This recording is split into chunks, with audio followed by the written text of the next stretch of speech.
شرور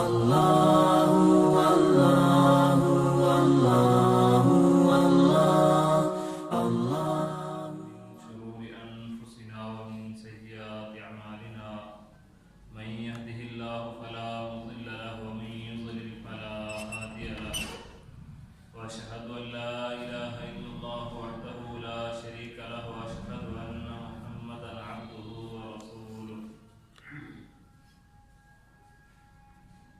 يا أيها الذين آمنوا اتقوا الله حق تقاته ولا تموتن إلا وأنتم مسلمون يا أيها الناس اتقوا ربكم الذي خلقكم من نفس واحدة وخلق منها زوجها وبث منهما رجالا كثيرا ونساء واتقوا الله الذي تساءلون به والأرحام إن الله كان عليكم رقيبا يا أيها الذين آمنوا اتقوا الله وقولوا قولا سديدا يصلح لكم أعمالكم ويغفر لكم ذنوبكم ومن يطع الله ورسوله فقد فاز فوزا عظيما أما بعد فإن أحسن الكلام كلام الله وأحسن الهدي هدي محمد صلى الله عليه وسلم وشر الأمور محدثاتها وكل محدثة بدعة وكل بدعة ضلالة وكل ضلالة في النار. أعوذ بالله السميع العليم من الشيطان الرجيم. بسم الله الرحمن الرحيم. كنتم خير أمة أخرجت للناس تأمرون بالمعروف وتنهون عن المنكر وتؤمنون بالله ولو آمن أهل الكتاب لكان خيرا لهم منهم المؤمنون وأكثرهم الفاسقون. قال الله تبارك وتعالى في مقام آخر: يا أيها الذين آمنوا ليستأذنكم الذين ملكت أيمانكم والذين لم يبلغوا الحلم منكم 3 مرات من قبل صلاة الفجر وحين تضعون ثيابكم من الظهيرة ومن بعد صلاة العشاء 3 عورات لكم ليس عليكم ولا عليهم جناح بعدهم طوافون عليكم بعضكم على بعض كذلك يبين الله لكم الآيات والله عليم حكيم. وإذا بلغ الأطفال منكم الحلم فليستأذنوا كما استأذن الذين من قبلهم كذلك يبين الله لكم آياته والله عليم حكيم. عزیز سامعین، اللہ رب العالمین نے قرآن حکیم میں امت محمدیہ کو مخاطب کر کے فرمایا: کنتم خیر امت، کہ امت محمدیہ تم بہترین امت ہو. اخرجت للناس، تمہیں لوگوں کے لیے نکالا گیا ہے. تأمرون بالمعروف وتنہون عن المنکر، تم نیکی کا حکم دیتے ہو، تم برائی سے منع کرتے ہو. وتؤمنون باللہ، اور تم اللہ پر ایمان رکھتے ہو. بہترین امت ہونے کے لیے 3 باتوں کا یہاں اللہ تعالی نے ذکر کیا ہے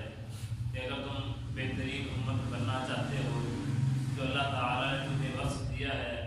جو تم پر انعام کیا ہے، اس کو باقی رکھنا چاہتے ہو، تو 3 باتوں کا خیال رکھنا. سب سے پہلی بات، تأمرون بالمعروف، تم لوگوں کو معروف کا حکم دو گے. وتنہون عن المنکر، اور لوگوں کو منکر سے منع کرو. معروف کیا ہے؟ کوئی بھی ایسا کام جس کے کرنے کا حکم اللہ نے یا اس کے رسول نے دیا ہو.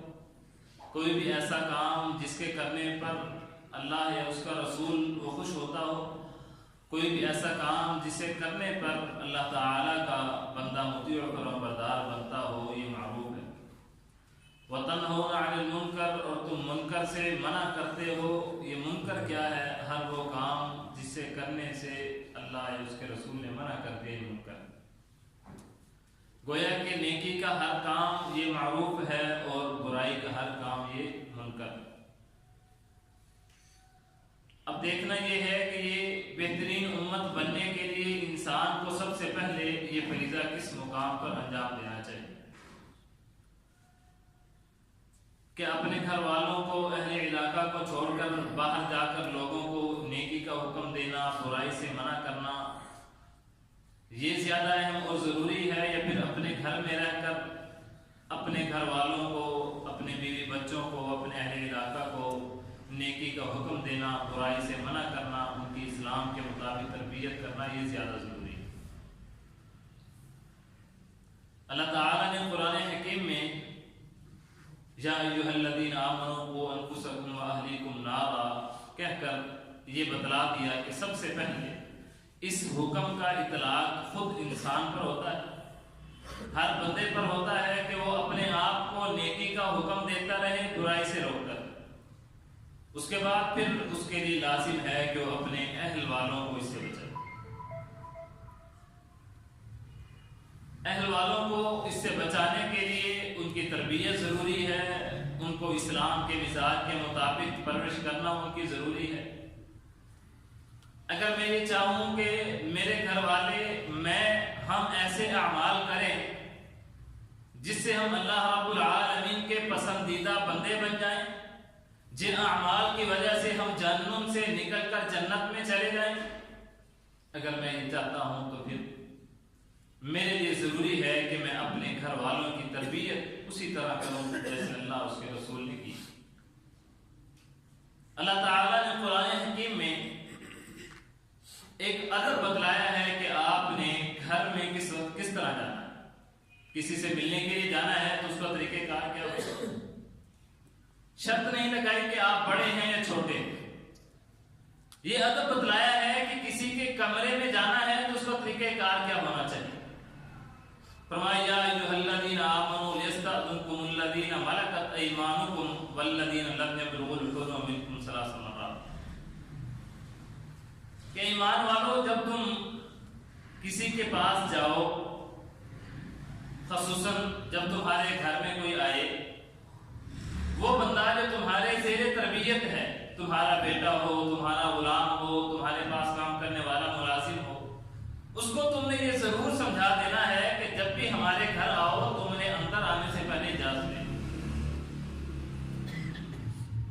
فرمایا والذین لم یبلغوا الحلم، یہ حکم ان کے لیے بھی ہے جو ابھی بچے ہیں، ابھی جوان نہیں ہوئے، ان کے لیے بھی یہ حکم ہے۔ ثلاث مرات، کم از کم 3 مرتبہ اجازت لینی ہے، اگر اجازت مل جائے تو ٹھیک ہے ورنہ واپس پلٹ جانا،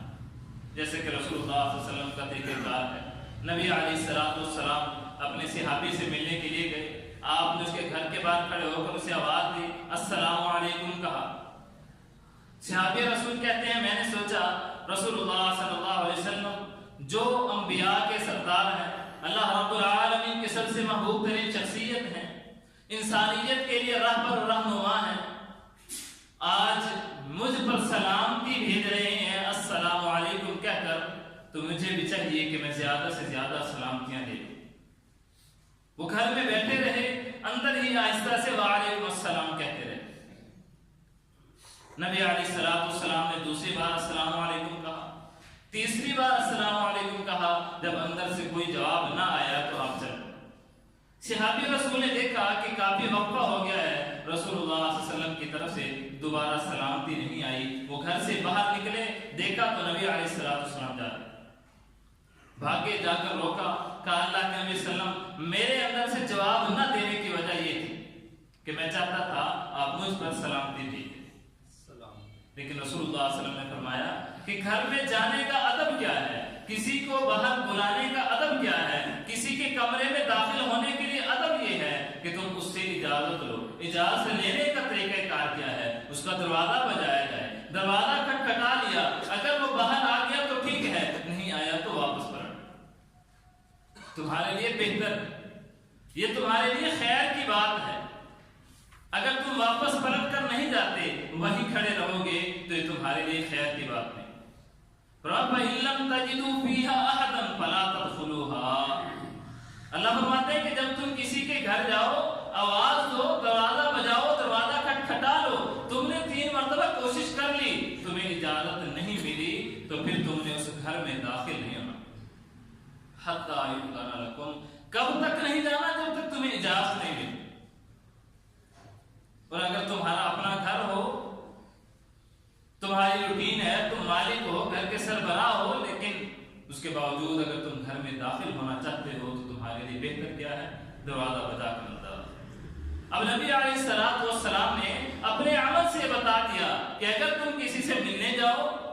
کسی سے ملاقات کرنی ہو، کسی کے گھر میں داخل ہونا ہو، کسی سے تمہیں کوئی کام ہے، اس کے کمرے میں داخل ہونا چاہتے ہو، ایک ہی کمپنی کے اندر، ایک ہی فیکٹری کے اندر، ایک ہی ادارے کے اندر کام کر رہے ہو، لیکن اپنے کیبن سے اٹھ کر دوسرے میں جانا چاہتے ہو تو اسے اجازت لے کر داخل۔ اور اگر گھر میں آنا ہے تو اللہ رب العالمین نے 3 اوقات کی نشاندہی کی ہے، جن 3 اوقات کے اندر تم گھر میں داخل ہونے سے پہلے ہر حال میں اجازت لے لو، اگرچہ تمہارا اپنا گھر ہی ہو، اگرچہ تم بچے بھی ہو، اگرچہ تمہیں شعور بھی نہیں، تم چھوٹے ہو، نوجوان نہیں ہو، پھر بھی تمہیں چاہیے کہ گھر میں جانے سے پہلے، کمرے میں داخل ہونے سے پہلے اجازت لے۔ من قبل صلاۃ الفجر، فجر کی نماز سے پہلے اگر تم نماز کے لیے کسی کو جگانے جاتے ہو، کسی اور کے کام کی غرض سے کسی کے پاس جاتے ہو، تو پھر تمہارے لیے ضروری ہے کہ تم دروازہ کھٹکھٹاؤ، اس سے اجازت لے کر آؤ۔ وحین تضعون ثیابکم، دوسرے نمبر پر جب دوپہر کا وقت ہو، صبح کا وقت بھی جب لوگ آرام کر رہے ہوتے ہیں، ہر کوئی بے فکر ہو کر اپنے گھر میں سویا ہے، اس کو نہیں معلوم کہ میرے گھر میں کسی نے آنا ہے، لہذا اگر آپ جانا چاہتے ہو تو تمہیں بھی نہیں معلوم کہ اس کی حالت کیسی، وہ بیٹھا ہے، کھڑا ہے، سویا ہوا ہے، گھر میں خواتین ہیں نہیں ہیں، ان کے سروں پہ کپڑا ہے نہیں ہے، جب تمہیں حالت کا علم ہی نہیں ہے تو پھر تمہارے لیے ضروری ہے کہ گھر میں داخل ہونے سے پہلے اجازت لے۔ اس لیے نبی علیہ السلام نے اس شخص کی آنکھ پھوڑ دینے کا حکم دیا ہے جو گھر میں جھانکنے کی کوشش کرتا ہے، گزرتے ہوئے یا باہر کھڑے ہو کر انتظار کرتے ہوئے تمہارے گھر میں جھانکنے کی کوشش کرتا ہے اور تم کوئی چیز مار کر اس کی آنکھ پھوڑ دیتے ہو، تو اسلام کے رولز اور قوانین کے مطابق تم کو کوئی حد نہیں ہے، کوئی قید نہیں ہے، کوئی سزا نہیں۔ اس کو کس نے اجازت دی ہے کہ وہ آپ کے گھر میں جائے؟ دوسرا وقت وحین تضعون ثیابکم من الظہیرہ، جب دوپہر کا وقت ہو، اس وقت بھی لوگ آرام کرتے ہیں،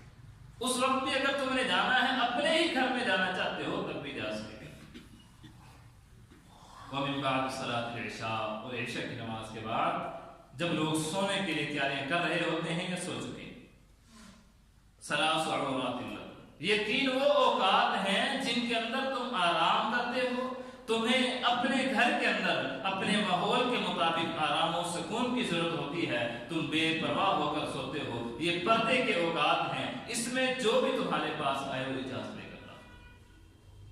اور اس کے بعد اگر تم آنا جانا چاہتے ہو، تمہیں پتا ہے کہ گھر کی روٹین یہ ہے، گھر کی روٹین یہ ہے کہ لوگ ناشتے ہوتے ہیں، اپنے ترتیب کے اندر، اپنے کام کاج کے اندر گھر میں مصروف ہیں، اور جانے کے لیے وہ خاص اجازت کی ضرورت نہیں ہے، آپ دروازہ بجا کر یہ بتلا دیتے ہیں کہ میں آ گیا ہوں، اور گھر میں داخل ہو جاتے ہیں، تو آپ چلے جائیں۔ وَإِذَا بَلَغَ الْأَطْفَالُ مِنْكُمُ الْحُلُمَ، یہاں اللہ تعالیٰ نے بچوں کے بارے میں خاص طور پر حکم دیا، پیچھے فرمایا کہ جب وہ بچے ہوں تب بھی انہیں کہو کہ ان 3 اوقات کے اندر جب وہ گھر میں آئیں، کسی کے کمرے میں جائیں، کسی کو ملنے کے لیے جائیں تو اجازت لے کر جائیں، لیکن جب یہ بچے نوجوان ہو جائیں فَلْيَسْتَأْذِنُوا كَمَا اسْتَأْذَنَ الَّذِينَ مِن قَبْلِهِمْ، اب انہیں چاہیے کہ ضرور اجازت لے کر داخل ہوں، جس طرح سے بڑے لوگ جاتے ہیں، جس طرح سے بچپن میں انہیں تربیت کی گئی تھی، انہیں کہا گیا تھا کہ تم اجازت لے کر جانا، اب ان کے لیے ہر حال میں لازم۔ یہاں اللہ تعالیٰ نے دونوں باتوں کا انسان کو حکم دیا ہے، نمبر 1 اپنی تربیت کا کہ خود میں نے کسی سے ملنے کے لیے جانا ہے تو کس طرح سے جانا ہے، نمبر 2 اپنی اولاد کی تربیت کہ اولاد کی تربیت کرنی ہے تو پھر میں نے کسی کے گھر میں کیسے داخل۔ علامہ قرطبی رحمۃ اللہ علیہ اس آیت کی تفسیر کرتے ہوئے لکھتے ہیں کہ یہاں اللہ رب العالمین نے اگرچہ آغاز میں مخاطب اہل ایمان کو کیا ہے، لیکن اس بات کی طرف اشارہ کیا ہے کہ یہاں تم نے اپنی اولاد کو لازمی ادب سکھانا ہے کہ کسی سے ملاقات کے لیے کیسے جانا۔ گھر میں اسلام کا ماحول چاہیے، گھر میں پرسکون اور امن والی زندگی چاہیے، آئیے اپنے بچوں کی، اپنے گھر والوں کی اسلام کے مطابق تربیت کی۔ شیخ ابن عاشور رحمۃ اللہ علیہ کہتے ہیں کہ یہ جو حکم اللہ تعالی نے دیا ہے یہ صرف نوجوانوں کے لیے نہیں ہے، یہ صرف مردوں کے لیے نہیں ہے، یہ بڑے لوگوں کے لیے نہیں ہے، بلکہ یہ ان کے لیے بھی ہے جو ابھی نابالغ۔ میں آگے اقوال ذکر کروں گا انشاءاللہ اسلاف کے کہ جنہوں نے بتلایا ہے کہ بچے پر کب یہ لازم ہوتا ہے کہ وہ اسلامی قوانین کو سیکھنا شروع کر دے اور والدین اسے سکھانا شروع کر دے۔ اور اس میں سب سے اہم بات کی طرف جو میں اشارہ کیا وہ اولاد کو نماز کا حکم۔ ابن عباس رضی اللہ تعالیٰ ابھی بچے ہیں، رسول اللہ صلی اللہ علیہ وسلم کا انداز تربیت دیکھیے، ابھی بچے ہیں چھوٹے سے، نبی علیہ السلام کے ساتھ سواری پر بیٹھے، رسول اللہ صلی اللہ علیہ وسلم کو مخاطب کرتے ہیں یا اولاد، آپ کے چچا زاد بھائی ہیں، چھوٹے ہیں، عمر میں بہت چھوٹے ہیں۔ نبی علیہ السلام کیا فرماتے ہیں؟ یا اولاد، اے بچے، اے لڑکے، میری طرف جو ہے متوجہ ہو، میری بات کو ذرا غور سے سننا ہے۔ یہ ابھی چونکہ بچپن ہے ان کا، ابھی جوان نہیں ہوئے، ابھی شعور کی طرف بڑھ رہے ہیں، رسول اللہ صلی اللہ علیہ وسلم نے ان کی تربیت کا آغاز کیا، فرمایا احفظ اللہ یحفظک، اے نوجوان، اے بچے، اے غلام، آپ کے ذمہ یہ ہے احفظ اللہ، آپ اللہ کو یاد رکھنا۔ اور یہ حدیث، یہ روایت مجھ سمیت ہم سب کے لیے قابل غور ہے، جو یہ سمجھتے ہیں کہ فلاں ادارے کے اندر بچے کو بھیجنے کے بعد ہمارا بچہ خود بخود تربیت پانا شروع کر، جو یہ سمجھتے ہیں کہ میں اپنے کاروباری معاملات میں، اپنی گھریلو پریشانیوں میں شدید پریشان اور مصروف ہوں، میرے پاس وقت نہیں ہے کہ میں اپنے بچے کو پڑھا سکوں، اس کی تعلیم پر، اس کی تربیت پر توجہ کر سکوں، لہٰذا میں نے اس کا حل یہ نکالا ہے کہ فلاں ادارہ بہت عمدہ ہے، بہت خوبصورت ہے، بہت اچھا اخلاق ہے ہم لوگوں کا، لہٰذا میرے بچے کی تربیت کر رہے ہیں۔ کہ حضرت عباس رضی اللہ تعالیٰ عنہ اپنے بیٹے کی تربیت نہ کر سکتے تھے؟ کہ نبی علیہ السلام کی مسجد میں جو ادارہ بن چکا تھا، صفہ کے نام سے، جو لوگ وہاں رہ رہے تھے، ان کے ساتھ بیٹھنے والے، رہنے والے، اٹھنے والے لوگوں کی تربیت اچھی نہ ہونی تھی؟ ساری چیزیں اپنے مقام پر، لیکن رسول اللہ صلی اللہ علیہ وسلم کے چچا زاد بھائی ہونے کے ناطے نبی علیہ السلام نے سمجھا کہ اس کی تربیت کرنا مجھ پر لازم۔ فرمایا احفظ اللہ یحفظک، اے بچے، تمہیں اللہ کو یاد رکھنا ہے۔ نتیجہ کیا ہوگا؟ یحفظک، اللہ تجھے یاد رکھے۔ احفظ اللہ تجدہ تجاہک، تو اللہ کو یاد رکھے گا، اللہ کو اپنے سامنے پائے گا، اپنے قریب پائے گا۔ اور فرمایا کہ اے بچے، جب تمہیں سوال کرنا ہو فاسأل اللہ، پھر اللہ سے سوال کرنا۔ عقیدے کی تربیت کر رہے ہیں نبی علیہ السلام اپنے چچا زاد بھائی، کہ عقیدہ یہ ہونا چاہیے، مجھے پریشانی ہو، تکلیف ہو، دکھ ہو، غم ہو، مجھ پر جو مردی مصیبت آ جائے، میں نے سوال کرنا ہے تو اللہ تعالی سے۔ وَإِذَا سَأَلْتَ فَاسْأَلِ اللَّهَ، جب بھی تمہیں سوال کرنا ہے، جو چیز مرضی تجھے ضرورت ہے، فَاسْأَلِ اللَّهَ، تمہیں اللہ سے مانگ۔ فرمایا اگر تجھے مدد کی ضرورت پڑ جائے، فَاسْتَعِنْ بِاللَّهِ، تب بھی اللہ کو نہیں بھولنا، اللہ سے مدد مانگنی ہے۔ احفظ اللہ یحفظک، اللہ کو یاد رکھ لے، اللہ تجھے یاد رکھے۔ یاد رکھنے کا طریقہ کار کیا ہے؟ فرمایا کہ جب تجھے ضرورت ہو، پریشانی ہو، دکھ ہو،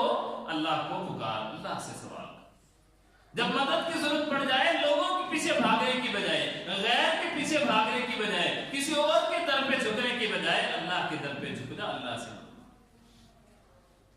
اور پھر ساتھ ہی وضاحت کر دی کہ بچے، اگر تیرے ذہن میں یہ بات ہو کہ مجھے کوئی تکلیف پہنچا سکتا ہے تو یاد رکھ لے، لو اجتمع، اگر یہ ساری کی ساری کائنات جمع ہو جائے اس بات پر کہ ابن عباس کو ہمیں تکلیف دینی ہے، اور تو نے اللہ کو یاد رکھا ہو، اللہ سے تو سوال کرتا ہو، اللہ سے تو مدد مانگتا ہو، اللہ تعالیٰ اس لمحے تجھے کبھی تنہا نہیں کرے گا۔ ساری کائنات جمع ہو جائے تجھے تکلیف پہنچانے کے لیے، اللہ رب العالمین تجھے تکلیف نہ دینا چاہے تو تجھے تکلیف نہیں دے سکتا، لہذا تو نے اپنا تعلق اللہ سے بنا کے رکھنا۔ کائنات کے جتنے لوگ ہیں، وہ امام ہوں، ولی ہوں، نبی ہوں، فقیر ہوں، پیر ہوں، جو مرضی حیثیت رکھتے ہوں، اگر تو ان سے اپنا تعلق بنائے گا اللہ تعالیٰ کو چھوڑ دے گا تو کسی بھی مصیبت میں وہ تیرا ساتھ نہیں دے پائیں. اسی لیے نبی علیہ السلام نے فرمایا تھا کہ اگر ساری کائنات ایک طرف جمع ہو جائے اور یہ سوچ لے کہ میں نے اس کو تکلیف دینی ہے، ہم نے اللہ رب العالمین مجھے تکلیف نہ دینا چاہیے تو یہ ساری کی ساری کائنات مل کر بھی تجھے تکلیف نہیں دے سکتی. اور اگر یہی کائنات اس بات پر جمع ہو جائے کہ ہم نے اس جوان کو، اس بچے کو، اس شخص کو کوئی فائدہ دینا ہے، اللہ رب العالمین نے تیرے لیے فائدہ نہ رکھا ہو تو سب مل کر بھی تجھے فائدہ نہیں دے سکتے. جہاں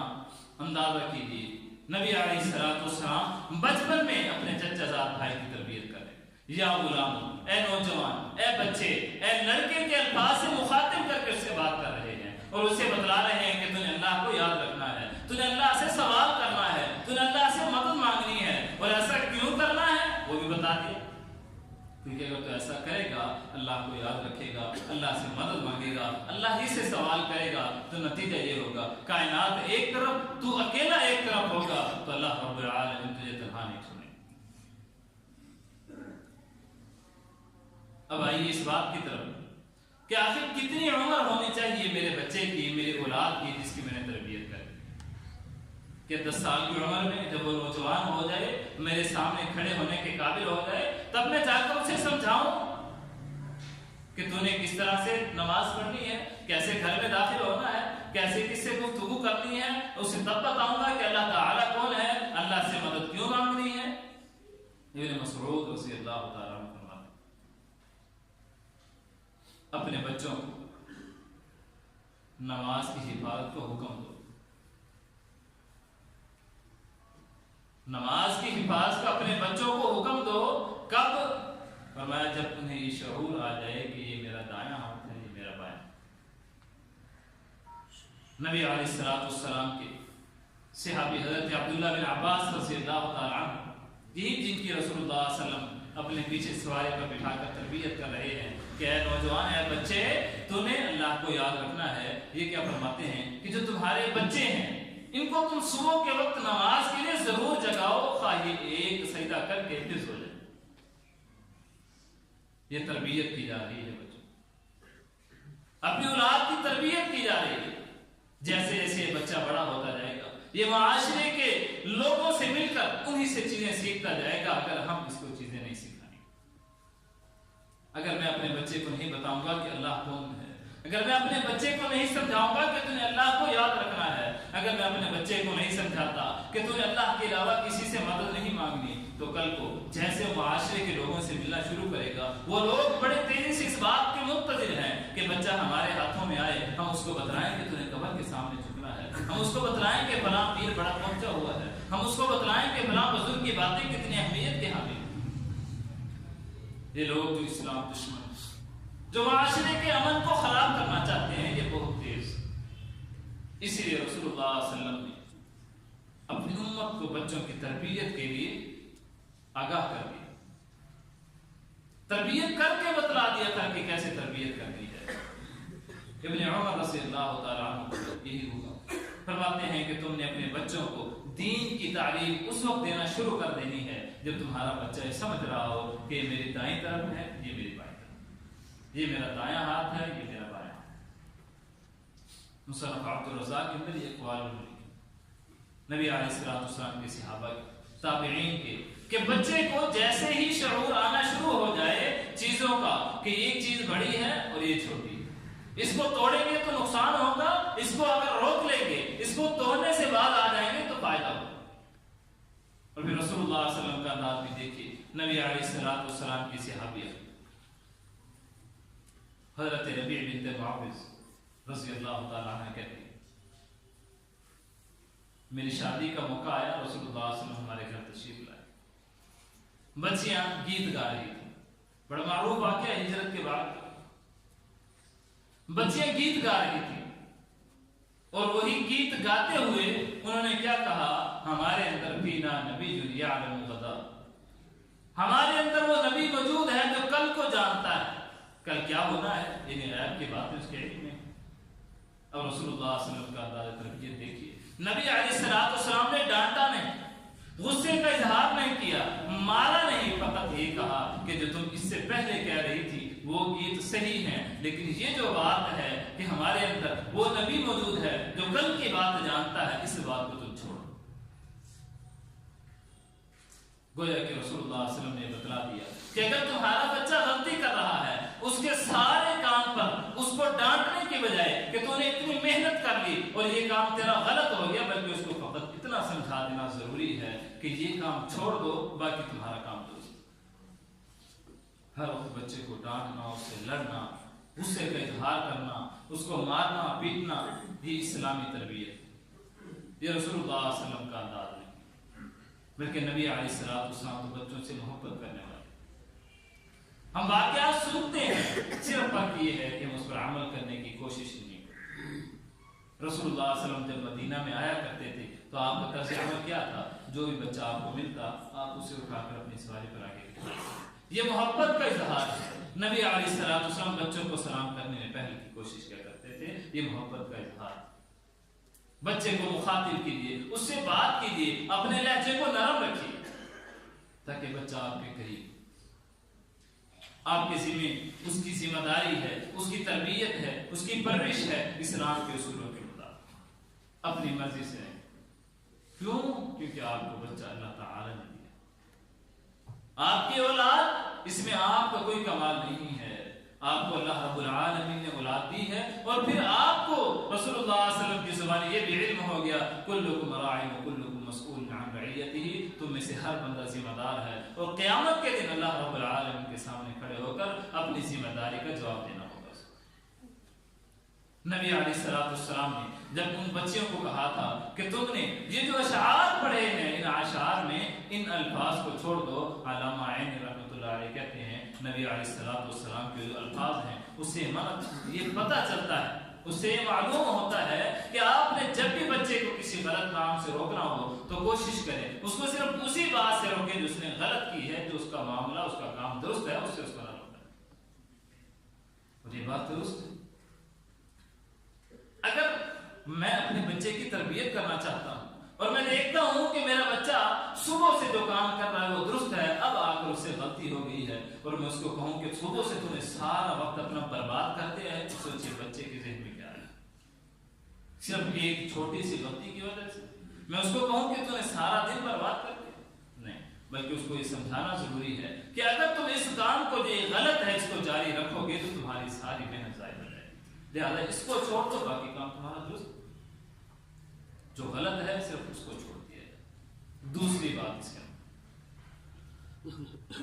امام ابن حجر رحمۃ اللہ علیہ لکھتے ہیں نبی علیہ السلام کی حدیث سے معلوم ہوتا ہے کہ آپ کا بچہ کسی بھی معاملے میں مبالغہ کر رہا ہو اس کو نہ کریں، کسی کی تعریف میں، کسی اور کام میں، جب بھی بچہ مبالغے کی طرف جا رہا ہو، چاہے وہ آپ کی اپنی محبت ہے، اپنے باپ کی، اپنی والدہ کی محبت میں کوئی ایسی بات کہہ دے جو اس کو کہنا درست نہیں ہے، جیسا کہ نبی علیہ السلام کے بارے میں محبت میں آ کر انہوں نے کہا کہ ہمارے اندر وہ نبی موجود ہے جو کل کی بات جانتا ہے، تو رسول اللہ صلی اللہ علیہ وسلم نے اس مبالغے سے ان کو منع کر، لہٰذا اپنے بچے کی تربیت ایسی کیجیے کہ وہ آپ کے بارے میں ایسے کلمات سے گریز کرے جس سے مبالغہ ہو۔ نبی علیہ السلام اپنے گھر میں موجود تھے، آپ کے چچا صاحب بھائی